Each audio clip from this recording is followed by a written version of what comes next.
Frequency Podcast Network. Stories that matter, podcasts that resonate. The details from yesterday in the Middle East are still changing by the hour. Israel has begun its ground offensive into the south. A short while ago, Israeli forces fired flares into the night sky amid heavy shelling. We are coming on the air because ABC News has now confirmed Iran has just launched a retaliatory missile attack targeting Israel. Whatever those details are, the big picture is now clear. The larger, regional war that most of the world has been trying to avoid for a year may have just begun. Iran has fired missiles directly at Israel. Israel has put troops on the ground in Lebanon. Retaliation for both of those things is likely. And then what happens? How did the past month bring the region to the brink? Is it too late for anyone to back down? What do you need to understand to make sense of whatever comes next?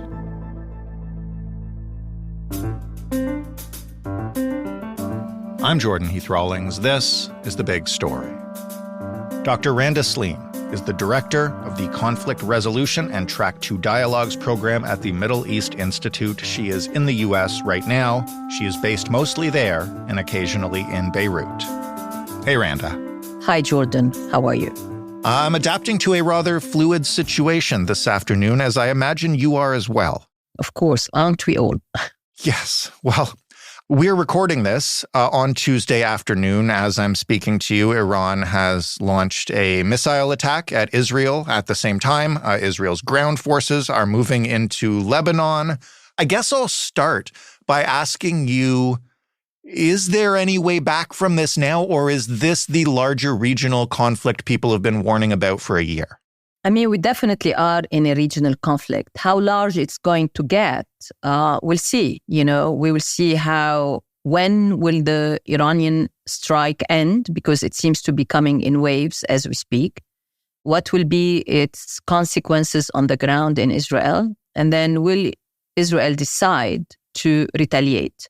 Because when the Iranian Revolutionary Guards issued a statement prior to the start of the attack, saying this attack is in retaliation for Israel's assassination of the Secretary General of Hezbollah, Sayyid Hassan Nasrallah, for the assassination of their deputy IRGC commander in charge of Syria and Lebanon, who was in the meeting with Sayyid Nasrallah, and also in retaliation to the assassination of another, I think, commander the Israelis killed.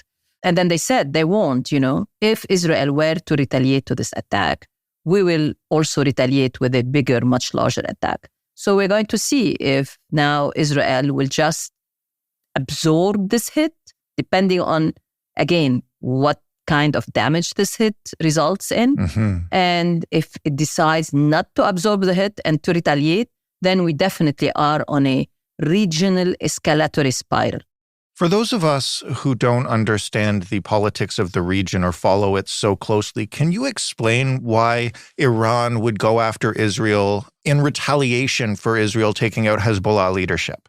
Hezbollah was formed in 1982 in the aftermath of Israel's invasion of Lebanon. And at the time, the purpose of that invasion was to remove the Palestinian fighters who were using southern Lebanon as a territory to launch strikes against Israel from. So that objective was achieved by Israel at a tremendous human cost. There was a major massacre, that resulted there, the Sabra Shatila massacres, where, hundreds and hundreds of civilians were massacred. But as a result of that, you had, the Palestinian fighters were kicked out of southern Lebanon. And then what did Israel get in return? It got the Lebanese resistance fighters, meaning Hezbollah. And the IRGC, the Iranian Revolutionary Guards, were basically the godfathers, the trainers. They are still the trainers, the funders, the party that gives weapons to Hezbollah. And part of the reasons driving the Iranian Revolutionary Guards for supporting Hezbollah in this way, there is a declared reason. These are people who would like to resist against Israeli occupation of their lands.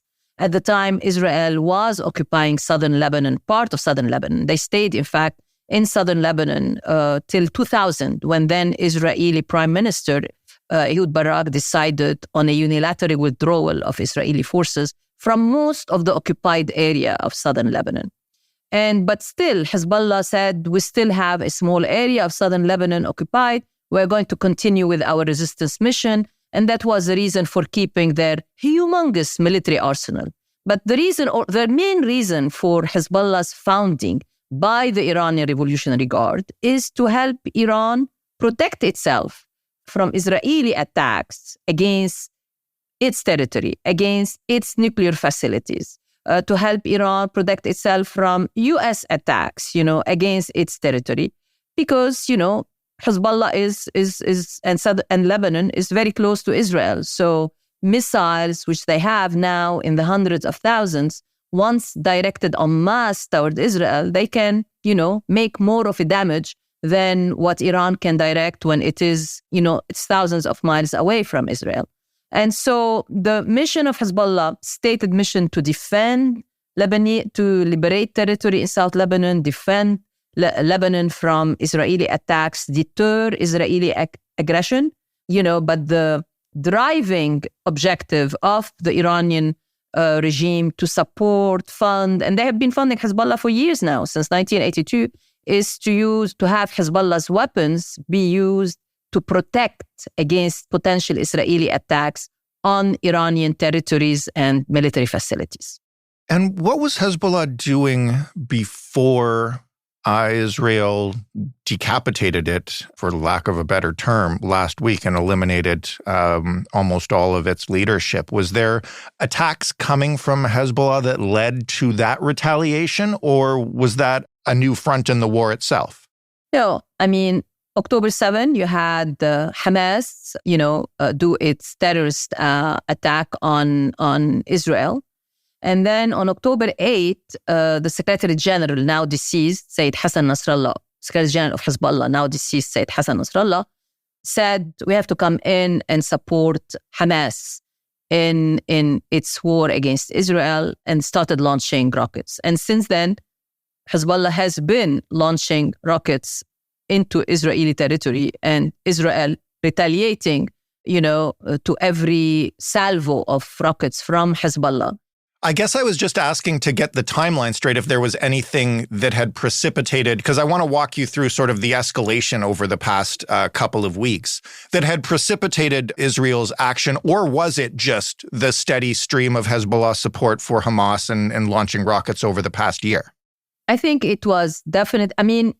Look, the Israelis have said, and they have been saying now since October 8, because they had about 60,000 of their citizens who lived in the northern communities evacuated, left. And the Israeli Prime Minister has been promising for some time that once they, finish the fight in Gaza, and the Israeli military is saying we are pretty done there, that once they finish the fight in Gaza, they're going to turn their attention to, regaining control of northern Israel, in order to enable those 60,000 plus Israeli citizens to return to their homes. And I think at some point, there was a diplomatic process being launched, being engaged by the United States for some time, trying to, convince Hezbollah to stop its attacks. The problem is that when they launched their attack on October 8 against Israel, Hezbollah Secretary General at the time linked the two wars and basically said, we will be stopping our attacks when there is a ceasefire in Gaza. And if you remember, last November, there was a brief ceasefire in Gaza negotiated by the Americans, the Qataris, and the Egyptians. And during that time, Hezbollah totally stopped their attacks, basically, giving credence to their argument that their war or their attacks against Israel are very much linked and in support of what's going on in Gaza. And so there have been attempts, again, to have Hezbollah de-link those two fronts and to say, okay, Gaza ceasefire is not achievable now. Let's work on a Lebanon-Israel ceasefire and on a process, to bring stability to that border area which then would enable Israeli citizens to go back to their community. But also, we have to remember, there are 100,000 Lebanese citizens who lived in those border communities, in those border villages, who are farmers, who lived from the land, who basically this is agricultural area of Lebanon, also who were forced to leave their homes and their land. So that takes us up to the attacks that decimated Hezbollah leadership. After that, if Iran hadn't launched these missiles today, the breaking news would be Israel sending ground troops into Lebanon. What is their stated reason for doing that, and why would they need to after already decimating Hezbollah? That's a very good question. First, we have to also know that the decapitating of Hezbollah's basically leadership and the decimation of Hezbollah leadership has been going on for some time, prior to this last Friday, when this major strike on a Hezbollah stronghold in southern suburbs of Beirut killed Hassan Nasrallah, the Secretary General of Hezbollah. All along, Israel has been using vast amounts of intelligence it collected over the years against Hezbollah to target commanders.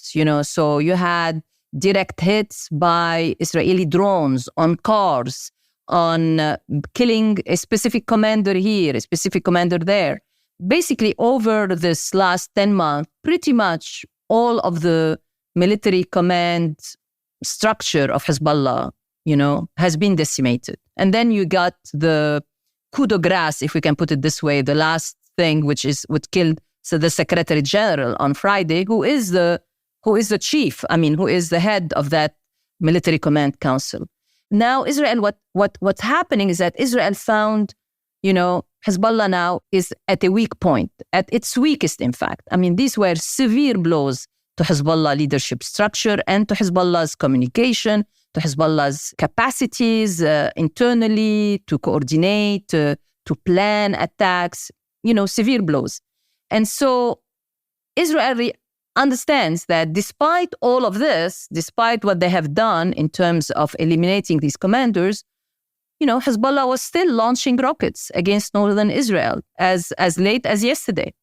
And so their argument is that they have to come in and clear this, the distance varies, or the range of the stretch of land. They said we have to clear anywhere, 10 to 18 kilometers from the blue line, which is the unofficial border between Lebanon and Israel. So we have to clear 10 to 8 kilometers of that area inside Lebanon, all the way up to the Litani River, right? And by clearing that of the Hezbollah attack infrastructure and of any presence for Hezbollah fighters, then we can prevent Hezbollah, or we can basically decapitate Hezbollah's abilities to launch these rockets against northern Israel, okay? So they launched this ground invasion. They say it's limited. Well, in 1982, they said it was going to be limited. They ended up staying 3-4 months, and they reached the outskirts of Beirut. And then eventually they had an occupation of a stretch of southern Lebanon that lasted until 2000. So it's going to be almost, if not impossible, for Israel, despite the ground invasion, unless it stays and holds territory. So it's clearing territory right now, right? Right. Well, it has to hold it. By holding it, it's going to open itself to the kind of insurgency attacks that we Americans had suffered from in Iraq, that Israel's had encountered during its occupation of southern Lebanon between 1985 to 2000. This was a bloody insurgency led by Hezbollah. They are now trying to occupy and clear a land that is basically Hezbollah territory. Their fighters are villagers from these places. They know this terrain extremely well. The geography of the terrain itself is very much in the defender's favor and not in the attacker's favor.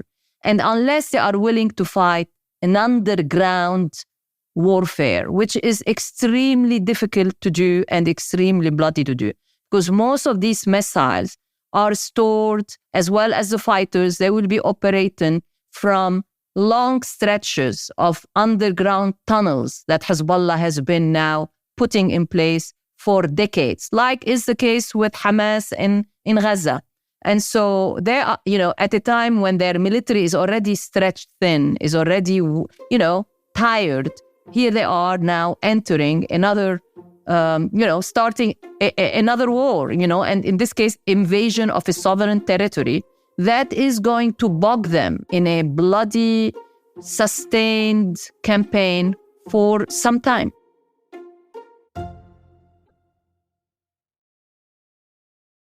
I should let you know, now that we're speaking of what happens next here, that the attack on Israel from Iran has now reportedly ended. According to the New York Times, more than 200 missiles, no casualties reported yet.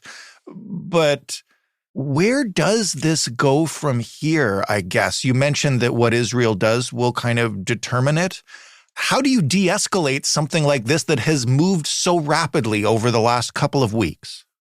So the first thing is, the Americans, I'm sure the president is talking with the Israeli prime minister. And as in April, when Iran attacked, Israel, again, without leading into casualties, targeting mostly military assets, Israeli military bases.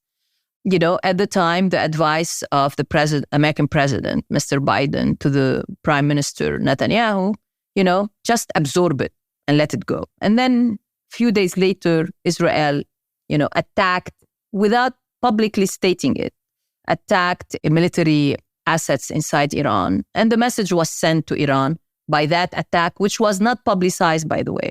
Like, you attacked us, we're going to attack. So now we're going to see if Israel what's going to be its response, and what will the United States do in terms of its advice to the Israelis. My hunch is that, the problem is that right now, the Israeli leadership, especially Mr. Netanyahu, are are feeling themselves victorious. There is this hubris, in a way, that is underpinning their decision-making. They have decapitated Nasrallah, which is, they have decapitated the command structure. They are attacking Houthi targets in Yemen. They are attacking targets in Syria. They are now inside Lebanon.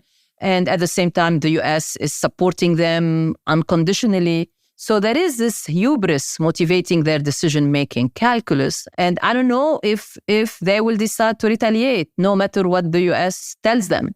So we'll have to wait for the next day or two to see what's going to be the reaction, because that will determine whether this will escalate further or we are going to stop at here. Now, with Iran having launched these missiles, then I think it is in a position to say to its people, but also to the supporters of Hezbollah, who until today were very angry at Iran. You should listen to what's being discussed inside Lebanon on TikTok, on some WhatsApp groups, on chat groups by supporters of Hezbollah saying, where is Iran? Here we are dying for Iran. They gave us weapons to, supposedly, and they promised to, protect us and whatever. What are they doing? They killed our Secretary General, our leader, and they have not done anything. So there was a lot of pressure on the Iranian supreme leader to respond. And the question in my circles of experts, okay, how will this response be? Is it going to be a direct Iranian attack, or it's going to be an attack by its proxies, other proxies, not only Hezbollah, but Iraqi militias that are pro-Iran, militias in Syria, Houthis? Well, we have the answer today. The supreme leader decided it's going to be a direct Iranian attack. And so we're going to see how Israel will retaliate, will react, if any, will retaliate, if any. And then after that, I think Iran is still interested in not getting bogged into a regional war. I think Israel is also not interested, although I'm not as sure as I was like a week ago. I think there's part of the political class in Israel, including Netanyahu, the prime minister, basically who believes maybe it's time to go after Iran. We have weakened its most important partner in the region, meaning Hezbollah. And while Hezbollah is so weak and so decapitated, let's go at the head. Let's go against the head of that network in the region, that includes Houthis, Iraqi militias, Syria. the Assad regime.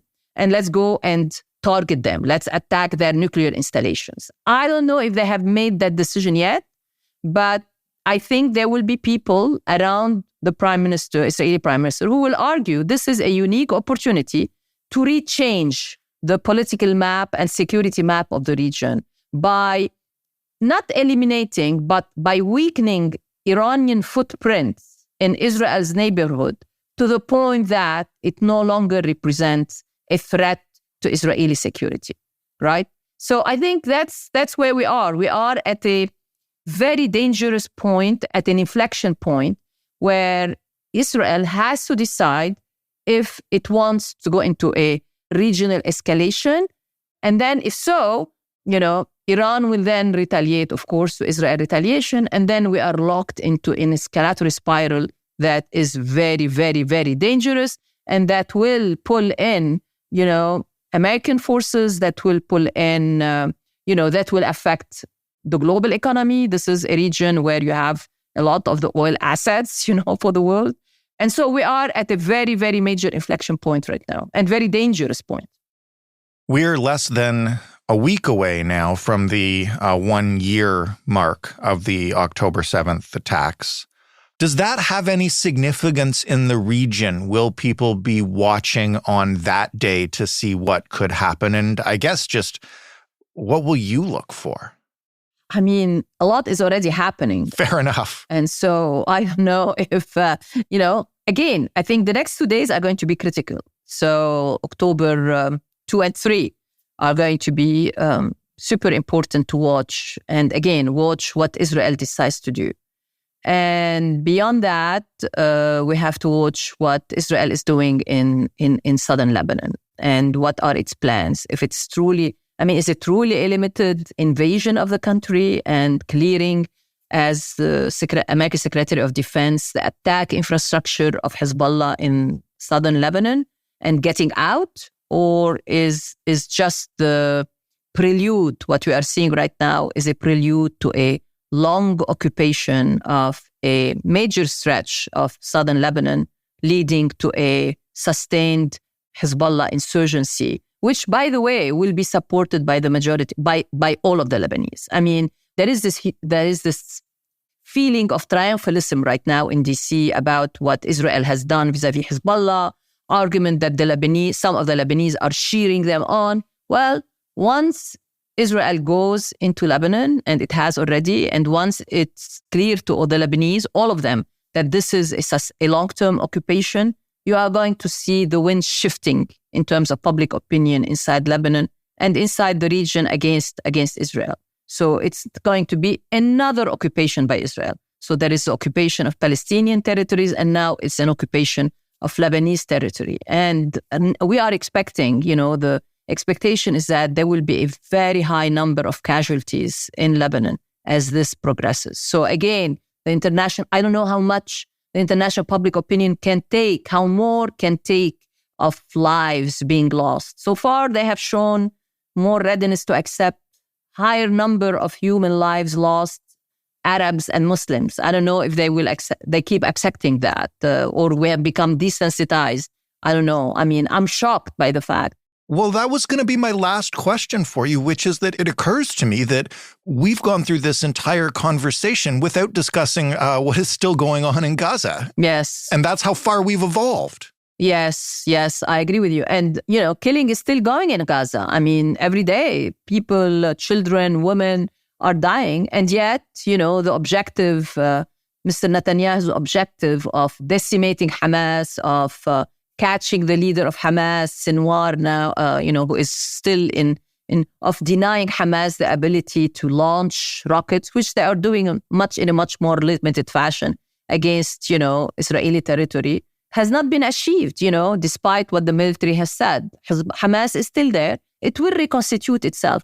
Think of all these kids who have lost their parents, who have seen their mothers and fathers killed by Israel, and they are orphaned. Where do you think they are going to go next? They're going to join the ranks of Hamas and maybe of a more radical organization than Hamas. The same thing in Lebanon. Think of all these people, who have lost and will be losing parents in Lebanon. Who do you think they will go to? which party they will join. Hezbollah, 1982 invasion of Lebanon by Israel was the founding moment of Hezbollah. The 2024 invasion of Lebanon is now going to resuscitate Hezbollah from its weakest point because it will rally people around Hezbollah as the only party that can liberate Lebanese lands. Randa, thank you, as always, for coming on the show. Thank you. Thank you very much, Jordan. Dr. Randa Saleem, director of the Conflict Resolution and Track 2 Dialogues program at the Middle East Institute. That was The Big Story. For more, you can head to thebigstorypodcast.ca. You can send us your feedback on this episode or any other by emailing hello@thebigstorypodcast.ca or by calling us up and leaving a voicemail at 416-935-5935. The Big Story is in your favorite podcast player, and it's on your smart speaker if you ask it to play The Big Story podcast. Thanks for listening. I'm Jordan Heath Rawlings. We'll talk tomorrow.